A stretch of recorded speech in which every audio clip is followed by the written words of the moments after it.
In the last episode, we left off with Arya, a young and fearless protagonist who had stumbled upon a cryptic message that hinted at a sinister force controlling her world.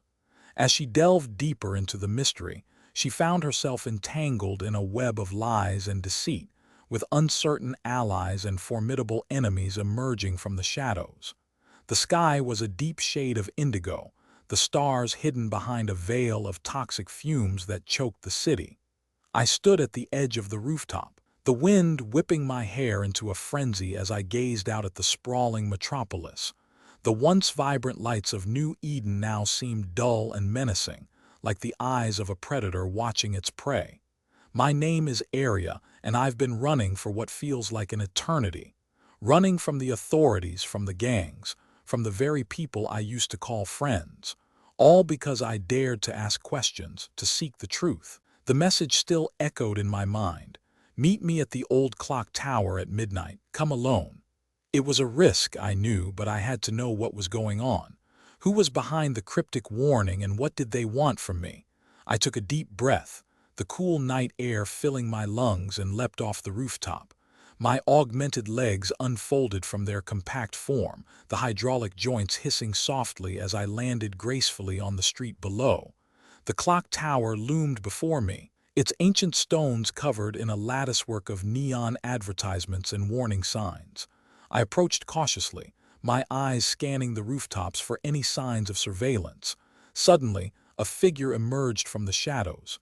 It was a girl, her hair a wild tangle of black locks, her eyes piercing green in the dim light. "Who are you?" I asked, my hand on the hilt of my dagger. "My name is Kale," she replied, her voice low and husky. "And you, Arya, are in grave danger." "Why?" I pressed, my instincts on high alert. "Because you're getting close to the truth," Kale said, her eyes glinting with a hint of mischief. "And there are those who will stop at nothing to keep it hidden." I felt a shiver run down my spine as I gazed up at the clock tower. Its face was a blank, featureless circle, like a cold, dead eye staring back at me. "What truth?" I asked, my voice barely above a whisper. Kale's smile was fleeting, but it spoke volumes. "The truth about New Eden, about the regime, about the very fabric of our society." I took a step forward, my heart pounding in my chest. "Tell me," I whispered. But before Kale could respond, a loud explosion rocked the ground beneath our feet. The clock tower's faceplate shattered, revealing a hidden screen that flickered to life. "Arya, you have been warned." The message scrolled across the screen, the words burning into my retina like a branding iron. "We need to get out of here," Kale said, grabbing my arm and pulling me into a sprint. We weaved through the streets, the sounds of sirens and shouting growing louder with every step. I didn't dare look back, fearing what I might see. But I knew one thing for certain. My world would never be the same again. We burst into a narrow alleyway, the walls closing in around us like a trap. Kale slammed against the wall, her chest heaving as she scanned our surroundings. I followed her gaze, my own breathing ragged as I took in the maze of alleys and fire escapes. "Where are we going?" I asked, my voice barely audible over the din of pursuit. "Somewhere safe," Kale replied, her eyes darting toward the rooftops. "For now." She took off, leaping up the fire escape with an ease that belied her slender frame. I followed, my augmented legs propelling me upward with a surge of power. We landed on the rooftop, the city sprawling out before us like a living, breathing creature. Sirens wailed in the distance, the strobe lights of patrol drones casting an eerie glow over the streets. Kale led me to a ventilation shaft, the metal grill torn off to reveal a dark, musty tunnel. "In here," she whispered, pushing me forward. I hesitated, my instincts screaming caution. But Kale's urgency was infectious, and I knew I had to trust her for now. We crawled through the tunnel, the air thick with dust and the stench of decay. I felt like a rat scurrying through the underbelly of the city, pursued by predators lurking in every shadow. The tunnel spat us out into a dimly lit room, the walls lined with makeshift bunks and scavenged machinery. A dozen pairs of eyes turned toward us, their faces a blur of curiosity and suspicion. "Welcome to the Resistance," Kale said, her voice low and husky. A figure emerged from the shadows, her features chiseled from granite, her eyes blazing with a fierce intensity. "Arya, this is Alara," Kale said, her voice tinged with deference. "She's the one who's been watching over you." Alara's gaze pinned me to the wall, her eyes probing the depths of my soul. I felt like a specimen under a microscope, exposed and vulnerable. "You're the one who's been asking questions," she said, her voice like a slow-drawn blade. "You're the one who's been poking at the wounds of this city." I nodded, my heart pounding in my chest. "I want to know the truth." Alara's smile was a thin, cruel thing. "Then you're in the right place." As she stepped forward, the room seemed to shrink, the air thickening with anticipation. I felt like I was standing on the precipice of a great unknown, staring into the abyss of secrets and lies. And I knew that I would never be the same again. We burst through the crowded streets, the neon lights of New Eden's underbelly blurring together in a kaleidoscope of color and sound. The air was thick with the smells of street food and exhaust fumes, the hum of hoverbikes and drones adding to the cacophony. I clung to Kale's arm, my heart racing with every step. "What just happened?" I demanded, my voice hoarse from the adrenaline coursing through my veins. Kale's eyes darted left and right, her gaze flicking over the crowd as she navigated us through the throng. "Someone doesn't want us to talk," she growled.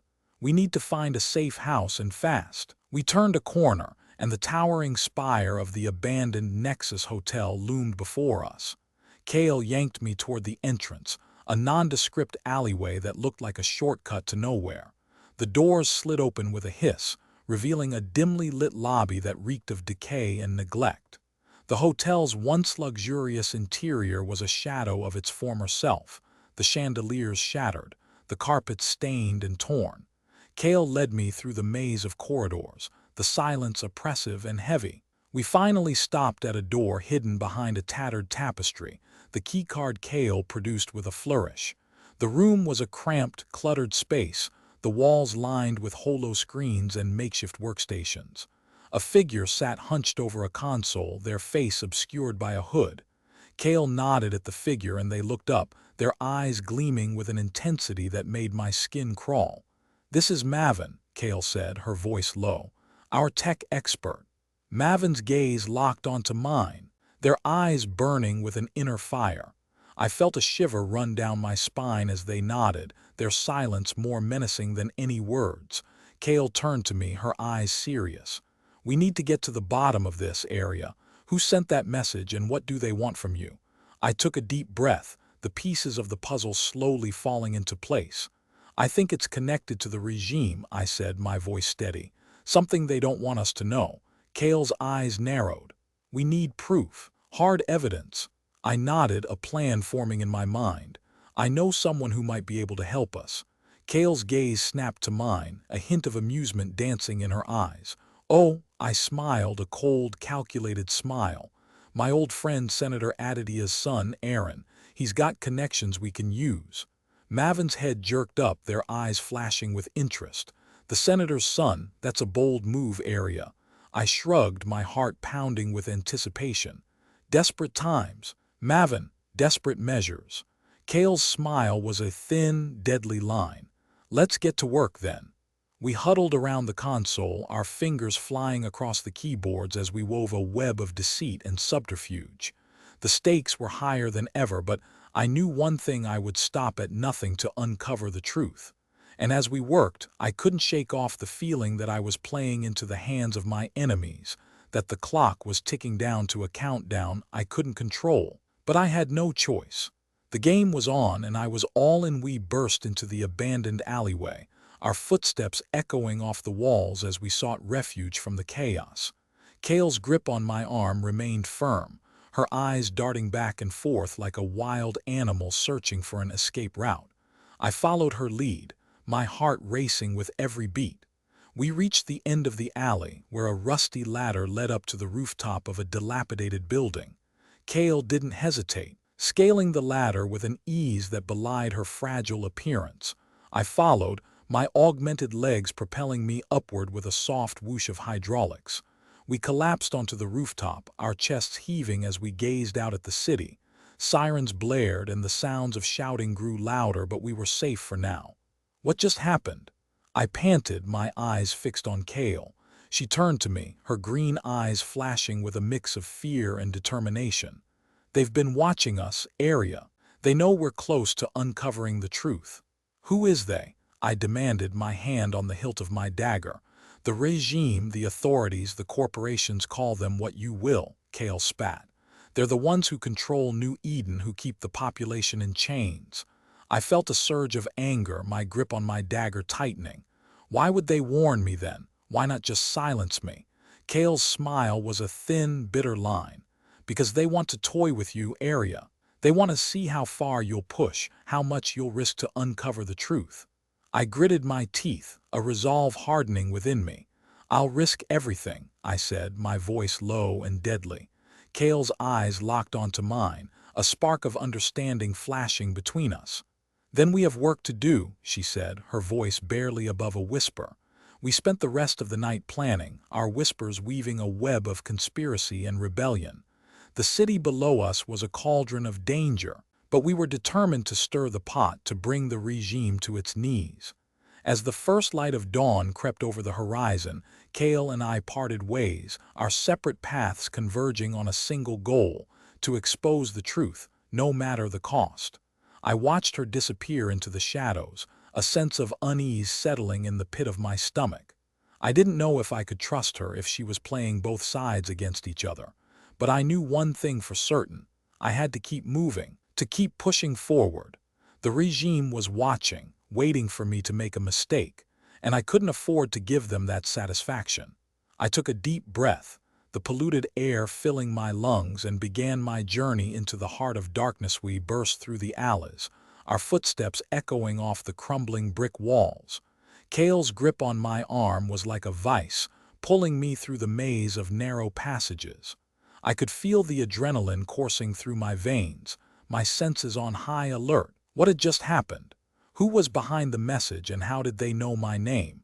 The questions swirled in my mind like a vortex, refusing to give me peace. We finally emerged onto a main street, the neon lights of the city's underbelly casting a gaudy glow over the chaos. Sirens blared, and the sounds of shouting grew louder. I caught glimpses of people fleeing in all directions, their faces twisted with fear. Kale yanked me into a narrow doorway, pressing me against the wall as she peered out into the street. Her eyes darted back and forth, assessing the situation. "Clear," she muttered, and pulled me out into the open. We sprinted across the street, dodging panicked civilians and leaping over obstacles. I could feel the ground trembling beneath our feet, the sound of pursuit drones growing louder.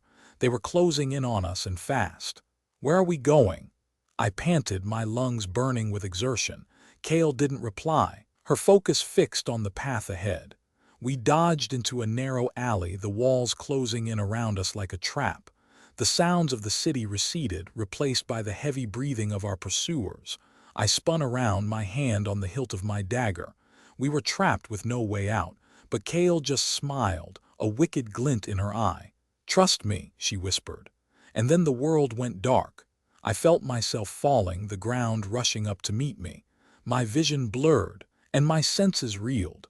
I was vaguely aware of Kale's arms around me, holding me close as we plummeted into the unknown.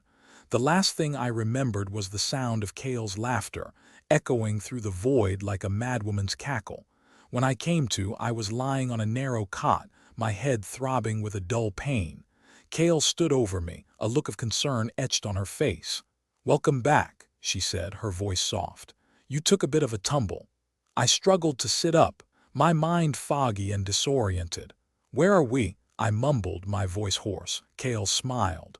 "We're in the Undercroft," she replied, "one of the last safe havens in New Eden." I looked around, taking in the cramped, dimly lit room. The walls were lined with ancient machinery, the air thick with the scent of grease and smoke. "What is this place?" I asked, my curiosity piqued. Kale leaned against the wall, her eyes gleaming with a hint of mischief. "The Undercroft is where the rebels hide," she said. "Where the outcasts and misfits come to escape the regime's grasp." I felt a shiver run down my spine as I took in the implications. "And what do they want from me?" I asked, my voice barely above a whisper. Kale's smile grew wider. "They want to help you uncover the truth," she said. "The truth about New Eden, about the regime, and about your own destiny." I felt a spark of determination ignite within me. I was ready to take on the world, to uncover the secrets that had haunted me for so long. But as I looked around at the rebels gathered in the room, I knew that I was in over my head. These people were outcasts, misfits, and renegades, and I was just a lonely, scared girl from the streets.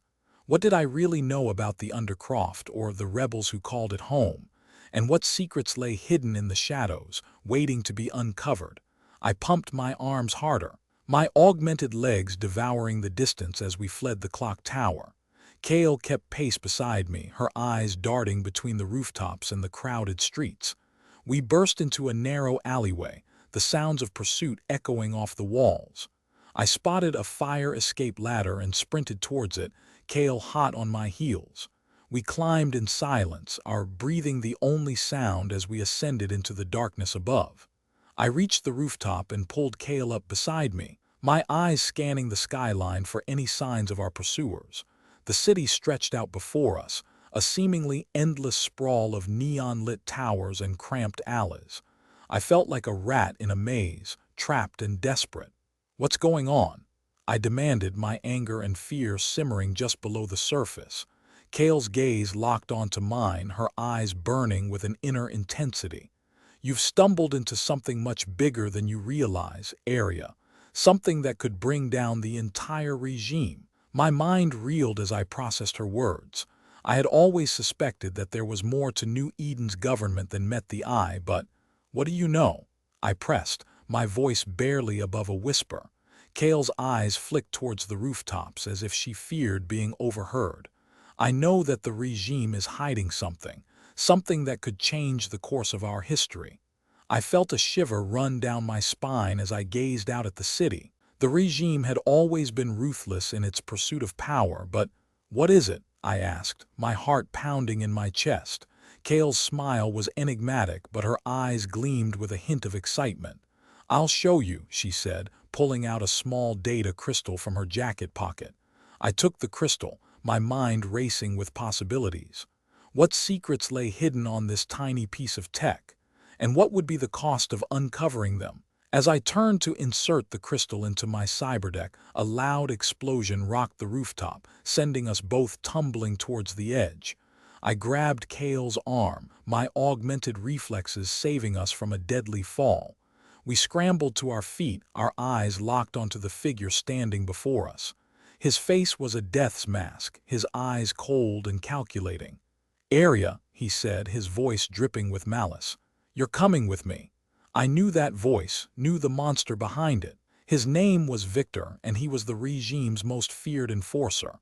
Kale's hand closed around my wrist, her grip like a vice. "We need to get out of here now," she whispered. But I stood frozen, my heart trapped in a vice of fear. Victor's smile grew, his eyes glinting with pleasure. "You're too late to escape, Area," he said, his voice dripping with satisfaction.